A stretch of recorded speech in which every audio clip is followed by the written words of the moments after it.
अगर हस्बैंड ने डिवोर्स का केस फाइल कर दिया है लेकिन वाइफ डिवोर्स नहीं देना चाहती क्योंकि वाइफ को लगता है कि हम दोनों में सिर्फ थोड़ी सी मिसअंडरस्टैंडिंग हुई है जो टाइम से और बातचीत से ठीक हो सकती है, तो लड़की को इमोशन में नहीं समझदारी से चलना चाहिए।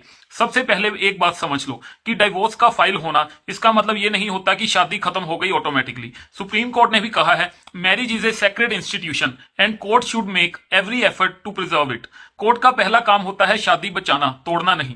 सो पैनिक मत करो, कोर्ट आपकी भी सुनता है। अगर आप डिवोर्स नहीं चाहती हो तो ये बात कोर्ट के रिकॉर्ड पर आनी चाहिए। जब भी आप अपना जवाब फाइल करते हो यानी कि रिटर्न स्टेटमेंट, उसमें क्लियरली लिखो कि मैं डिवोर्स नहीं चाहती। ये सिर्फ एक मिसअंडरस्टैंडिंग है जो हम काउंसलिंग और टाइम से रिजोल्व करना चाहते हैं। अगर आप ये स्टैंड नहीं लेती तो कोर्ट मान लेगा कि आप भी सेपरेशन के लिए रेडी हो। सेकंड स्टेप, मेडिएशन और काउंसलिंग।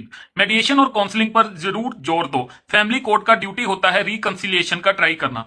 सुप्रीम कोर्ट का भी क्लियर व्यू है कि before granting divorce courts must explore the possibility of reconciliation between the parties. इसलिए जज से मेडिएशन, काउंसलिंग, रिकंसिलिएशन एफर्ट्स के लिए ट्राई करो। और तीसरा, अब सबसे इंपॉर्टेंट सवाल, क्या हस्बैंड के डिवोर्स केस के बाद वाइफ सेक्शन 9 का केस लगा सकती है? जवाब है हाँ, बिल्कुल लगा सकती है। सेक्शन 9 मतलब रेस्टिट्यूशन ऑफ कॉन्जुगल राइट्स। अगर हस्बैंड बिना वैलिड रीजन के वाइफ से अलग रह रहा है तो वाइफ कोर्ट से कह सकती है कि मेरा पति मुझे अपनी पत्नी के रूप में एक्सेप्ट करे और मेरे साथ रहे। कोर्ट ने भी माना है कि डिवोर्स केस पेंडिंग होने के बावजूद भी वाइफ का सेक्शन 9 का राइट खत्म नहीं होता। सेक्शन 9 का मतलब होता है कि मैं शादी बचाना चाहती हूं, और ये स्टैंड कोर्ट के सामने बहुत ज्यादा स्ट्रॉन्ग माना जाता है। चौथा, हस्बैंड से डायरेक्ट लड़ाई मत करो, गुस्से के मैसेजेस मत डालो, ईगो वाली बातें मत करो, हस्बैंड को कोई थ्रेट ना दिखाओ, और कम्युनिकेशन जितनी लिमिटेड हो उतनी ही करो और रिस्पेक्टफुल और लीगल तरीके से करो।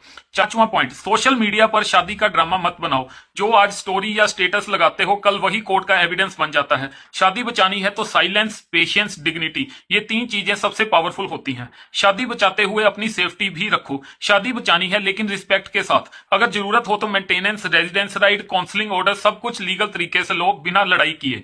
और एंड में एक स्ट्रॉन्ग थॉट, किसी ने बिल्कुल सही कहा है कि relationships don't end because of problem, they end because of lack of patience. तो शादी एक दिन में नहीं टूटती और एक डिवोर्स केस से खत्म नहीं होती। अगर लड़की शादी बचाना चाहती है और कोर्ट के सामने ये सब बातें क्लियरली प्रूव कर देती है तो लॉ भी उसके साथ होता है। और अगर आपको मेरी वीडियो से कुछ नया सीखने के लिए मिला हो तो मेरे चैनल को जरूर सब्सक्राइब कर लीजिए, क्योंकि मैं लॉ बताता नहीं, उसको समझाता भी हूं।